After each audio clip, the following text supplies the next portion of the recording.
ஓம் ஸ்ரீ குருபியோ நமக. ஓம் ஸ்ரீ மகா பெரியவா சரணம். வரும் ஏப்ரல் 20ஆம் தேதி திங்கட்கிழமை அட்சய திருதியை. இந்த நேரத்தில் உங்கள் வீட்டில் பள்ளியை நீங்கள் கண்ணால் பார்த்தாலே போதும், ராஜயோகம் ஏற்படும், திடீர் அதிர்ஷ்டம் உண்டாகும். அது எந்த நேரம், எப்படி வழிபாடு செய்யணும்னு பார்க்கறதுக்கு முன்னாடி நம்மளோட வீடியோஸை இப்போ தான் நீங்கள் ஃபஸ்ட் டைம் பார்க்குறீங்கன்னா மறக்காமல் சப்ஸ்கிரைப் பண்ணிக்கோங்க. தொடர்ந்து இது மாதிரி அப்டேட் தெரிஞ்சுக்கிறதுக்கு பக்கத்தில் நோட்டிஃபிகேஷன் பெல்லை கிளிக் பண்ணி ஆல் அப்படிங்க செலக்ட் பண்ணிக்கோங்க. இப்போ அட்சய திருதி அன்னைக்கு எதுக்காக பள்ளியை வழிபாடு செய்யணும், எந்த நேரத்தில் வழிபாடு செய்யணும் அப்படிங்கிற விவரத்தை தெளிவாக தெரிஞ்சுக்கலாம். ஒரு வருஷமும் சித்திரை மாதத்தில் வரக்கூடிய வளர்பிறை திருதியை திதி தான் அட்சய திருதியை. அட்சய அப்படின்னா அல்ல குறையாத அப்படின்னு அர்த்தம். திருதியைனா அமாவாசைக்கு பிறகு பௌர்ணமிக்கு பிறகு வரக்கூடிய மூன்றாவதாக வரக்கூடிய திதி. அதுல அமாவாசைக்கு பிறகு வரக்கூடிய வளர்பிறை திருதியை திதி சித்திரை மாசத்துல வருதுல்ல, அன்றைய தினம்தான் நாம அட்சய திதியை கொண்டாடுறோம். அட்சய திருதியை அப்படிங்கிறது மகாலட்சுமி தாயோட அருளை பரிபூர்ணமா பெற்றுத்தரக்கூடிய அற்புதமான ஒரு நாள். கண்டிப்பான முறையில நம்ம வீட்டில் மகாலட்சுமி பூஜை பண்ணணும். அதே மாதிரி வீட்டில் செல்வ வளங்களை பெருக்குவதற்காக என்னென்ன விஷயங்கள் பூஜைகள் பண்ணலாமோ அது எல்லாத்தையும் தாராளமா கொஞ்சம் கூட யோசிக்காம அட்சய திருதி அன்னைக்கு நீங்க செய்யலாம். இந்த வருஷம் நமக்கு அட்சய திருதியை சோமவாரம் திங்கக்கிழமை வந்திருக்கு. இந்த திருதியை திதி அப்படிங்கிறது ஏப்ரல் 19ஆம் தேதி ஞாயிற்றுக்கிழமை மதியம் 1:30க்கு ஆரம்பிச்சு மறுநாள் ஏப்ரல் 20ஆம் தேதி திங்கட்கிழமை காலையில 11 மணி 12 நிமிஷம் வரைக்கும் இருக்கு. சூரிய உதயத்தை கணக்கு பண்ணி நாம திங்கக்கிழமை தான் திருதியை திதியை கணக்கில் எடுத்துக்கணும். திங்கக்கிழமை பொதுவா காலையில 7:09 ராகு காலம் வரும், 10:12 யமகண்டம் வரும். ஒருவேளை காலை நேரத்துல நீங்க தங்கம் வெள்ளி வாங்க போறீங்க அப்படின்னா தாராளமா 9:30 இருந்து 10:30 இந்த 1 மணி நேரத்தை பயன்படுத்திக்கலாம். அதை விட்டீங்கன்னா மதியம் 12:15 இருந்து 1:15 இந்த 1 மணி நேரமும் தாராளமா தங்கம் வெள்ளி வாங்குவதற்கான உகந்த நேரமா நீங்க கணக்கில் எடுத்துக்கலாம். ஒருவேளை காலை நேரத்துல அவ்வளவு சீக்கிரமா போய் வாங்க முடியாது அப்படிங்கிறவங்க மாலை ஒரு 6-7 மணிக்கு மேல வாங்கலாம். காலையில 11 மணி 10 நிமிஷத்தோட அந்த வளர்பிறை திருதியை திதி அட்சய திருதிக்கான அந்த திதி முடிஞ்சாலும் பரவாயில்லை. அன்னைக்கு நமக்கு சதுர்த்தி இருந்தாலும் மாலை வரைக்கும் அந்த அட்சய திதிக்கான அந்த காலம் இருக்கிறதால தாராளமா மாலை நேரத்துல நீங்க வாங்கலாம். வீட்டில் மகாலட்சுமி பூஜை பண்ண போறீங்க அப்படின்னா தாராளமா காலையில் 9:30 10:30, அதை விட்டீங்கன்னா 12:15 1:15 இந்த 1 மணி நேரங்கள்ல ஏதாவது 1 மணி நேரத்தை பயன்படுத்திக்கோங்க. மகாலட்சுமி பூஜைனா என்ன மாதிரி மகாலட்சுமி பூஜை பண்ணணும்? கண்டிப்பா மகாலட்சுமி தாயார் போட்டோ எல்லா வீட்லயும் வச்சிருப்பீங்க.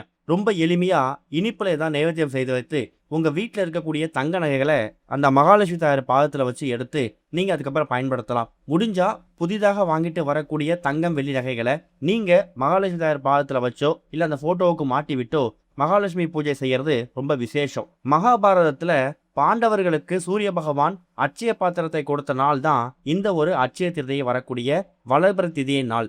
இந்த நாள்ல நம்ம என்ன வாங்குறோமோ என்ன செய்யறோமோ இல்ல என்ன பேசுறோமோ அது பன்மடங்கு பெருகிக்கிட்டே போகுமா. அந்த ஒரு நம்பிக்கையில தான் அட்சய திருதியை நாள்ல தங்கம் வெள்ளி வாங்கும் போது அது நம்ம வீட்டுல பன்மடங்கு பெருகும் அப்படிங்கிறதுக்கான ஒரு ஐதீகம், ஒரு நம்பிக்கை வந்திருக்கு. சூரிய பகவான் அட்சய பாத்திரத்தை பாண்டவர்களுக்கு கொடுத்ததால அன்றைய தினம் திங்கட்கிழமை நாம சிவபெருமான வணங்கணும், மகாலட்சுமி தாயாரை வணங்கணும், கூடவே சூரிய பகவானையும் சேர்த்து வணங்கணும். தங்கம் வெள்ளி இது இரண்டுமே குரு பகவானுக்கும் சுக்கிர பகவானுக்கும் உகந்த நிறங்கள். இவங்க 2 பேரையும் வணங்குறது மூலயமாவும் வாழ்க்கையில குரு பார்க்க கோடி நன்மை, இன்னொரு பக்கம் சுக்கிர திசை அடிச்சு பரம ஏழை பணக்காரராக மாறுதல்னு சொல்லி பல யோகங்கள் இந்த ஒரு நாள்ல கிடைக்கும். அதுதான் இந்த அட்சய திருதியை ரொம்ப எளிமையாக வழிபடுவதற்கான வழிபாட்டு முறை. சரி, இது அட்சய திருதியை மகாலட்சுமி பூஜையோட வழிபடுறது, அதே மாதிரி தங்கம் வெள்ளி நகைகளை வாங்குறது. இன்னொரு முக்கியமான விஷயம், அட்சய திருதியை அன்னைக்கு கண்டிப்பான முறையில பள்ளி நம்ம கண்ணில் தென்பட்டா கண்டிப்பா பள்ளியை நம்ம நமஸ்காரம் செய்து வணங்கணுமா. பள்ளியை வணங்குறதுக்கான முக்கியமான அர்த்தம் என்ன தெரியுமா? வாஸ்து பகவான் இருக்காருல்ல, அவரு அட்சய திருதியை அன்னைக்கு பள்ளிக்கு ஒரு கட்டளை போட்டிருக்காரு.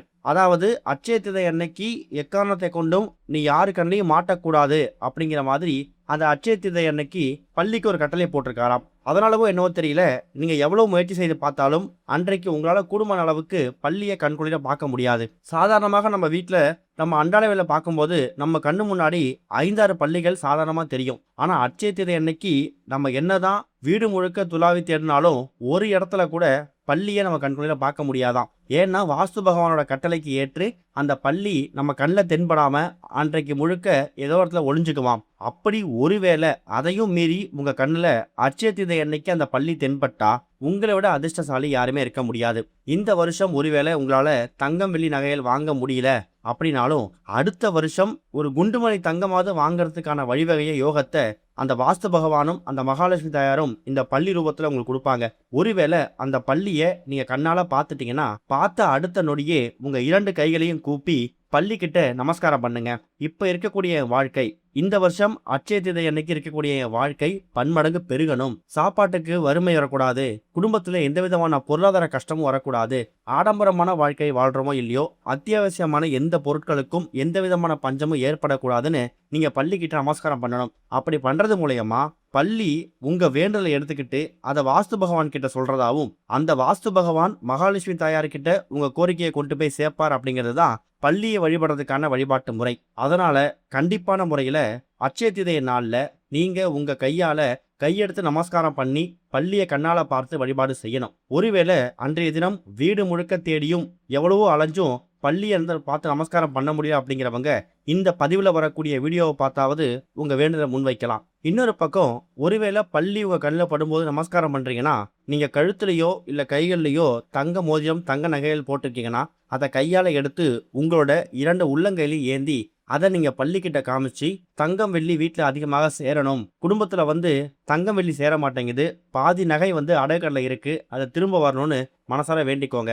நிறைய பேருக்கு சொர்ண தோஷம் இருக்கலாம். வீட்டில் பீரோல கட்டுக்கட்டா பணம் இருக்கும், ஆனா குண்டுமணி தங்கம் கூட உங்களுக்கு சேராது. அதுக்கு முக்கியமான காரணம் என்னன்னா அது சொர்ண தோஷமா இருக்கலாம். அந்த சொர்ண தோஷம் தீரணும் அப்படின்னு நினைக்கிறவங்க அட்சய தீதை அன்னைக்கு உங்க கண்ணில் தென்படக்கூடிய அந்த பள்ளியை நமஸ்காரம் பண்றது மூலயமா, பள்ளியை வழிபாடு செய்யறது மூலயமா வாஸ்து பகவானோட அருளும் கூடவே மகாலட்சுமி தாயோட அருளும் உங்களுக்கு மறைமுகமா கிடைக்கும். இதுதான் அட்சய தீதை அன்னைக்கு பள்ளியை வணங்கக்கூடிய பலன். இப்படி பண்றதால பெரிய மாற்றங்கள் ஏற்படுதோ இல்லையோ கண்டிப்பா இந்த வருஷத்தை விட அடுத்த வருஷம் அட்சய தீதையை நம்ம வாழ்க்கையில பெரிய மாற்றத்தை ஏற்படுத்தும் அப்படிங்கிற நம்பிக்கை வரும். அதுதான் அட்சய தீதை அன்னைக்கு பள்ளியை பார்த்தவுடன் வழிபடுவதற்கான பலன், கையெடுத்து கும்பிட்டு நமஸ்காரம் பண்றதுக்கான முக்கியமான நோக்கம். எந்த மாதிரி நேரங்களில் வழிபாடு செய்யலாம்? காலையில 9லிருந்து 10:30 இந்த 1 மணி நேரம் ரொம்ப நல்ல நேரம். பூஜை பண்ணிட்டு அந்த நேரத்தில் பள்ளி உங்க கண்ணில் பட்டா கையெடுத்து கும்பிட்டுக்கோங்க.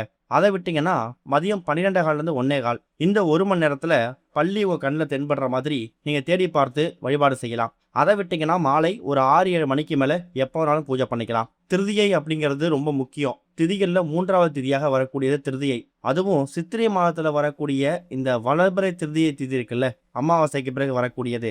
அன்றைய தினம் இந்த திருதியை திதி காலையில 11 மணி 17 நிமிஷத்தோட முடிஞ்சிடும். அதுக்கப்புறம் சதுர்த்தி பிறந்துடும். சதுர்த்தி திதிக்கான விரதத்தையும் நீங்க அன்னைக்கே கடைபிடிக்கலாம். அதுக்கு முந்தைய நாள் ஞாயிற்றுக்கிழமை முருகப்பெருமானுக்கு உகந்த கிருத்திகை விரதமும் சேர்ந்து வந்திருக்குது. அதுக்கு அடுத்தடுத்ததான் 3 நாட்கள் உங்களுக்கு விசேஷமான நாட்கள் தான். அதனால ஏப்ரல் 20ஆம் தேதி திங்கட்கிழமை சிவபெருமான வணங்குங்க, மகாலட்சுமி தாயாரை வணங்குங்க. சதுர்த்தி விரதம் ஆரம்பிக்கிறதால நீங்க விநாயகர் பெருமானை வணங்கணும். அது கூடவே உங்க வீட்டுல சாதாரணமாக சுற்றி திரியக்கூடிய வாஸ்து பகவான் கட்டளை கிணங்க உங்க கண்ணை விட்டு மறைஞ்சிருக்கக்கூடிய பள்ளியையும் நமஸ்காரம் பண்றதுக்கு முயற்சி பண்ணுங்க. இந்த வருடத்தை விட அடுத்த வருடத்துக்கான அட்சய தீதையை உங்க வாழ்க்கையில பல மாற்றங்களையும் முன்னேற்றங்களையும் ஏற்படுத்தும். நம்பிக்கையோட பண்ணுங்க, நல்லதே நடக்கும். ஓம் ஸ்ரீ குருபியோ நமக. ஓம் ஸ்ரீ மகா பெரியவா சரணம்.